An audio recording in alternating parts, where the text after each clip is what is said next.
What's the date?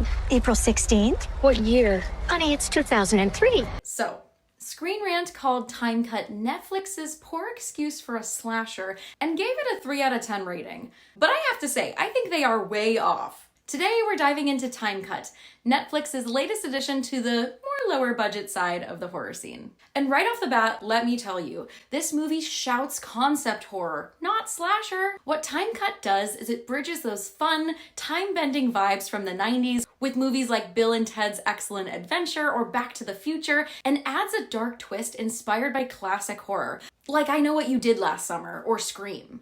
Now look, I'm not saying that TimeCut is necessarily in the same league as those iconic films, but I've got a feeling it's going to find its audience. Why?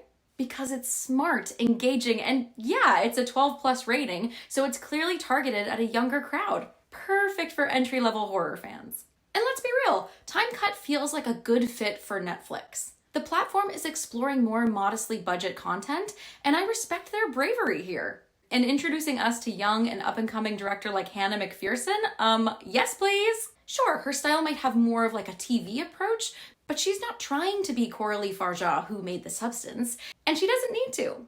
McPherson and Netflix are carving their own path here, and TimeCut feels like a fresh entry in what could be a new breed of horror films for streaming platforms. I mean, look, between bigger budget horror from A24 and Blumhouse, I think there's totally room for movies like TimeCut. These films have a market, and they're giving young creators a space to showcase their ideas and skills. And that brings us to a character who really caught my attention. Quinn, played by Griffin Gluck. Okay, let me just say it. Does Quinn remind anyone else of Elon Musk? I swear the resemblance is uncanny. There's something in his confidence and his tech obsession and, let's be honest, his I know everything attitude. Plus, and major spoiler alert here, his older self gets a Tesla charger to the chest. I'm calling it. That's gotta be a nod to Musk himself, or at least a playful jab at his persona.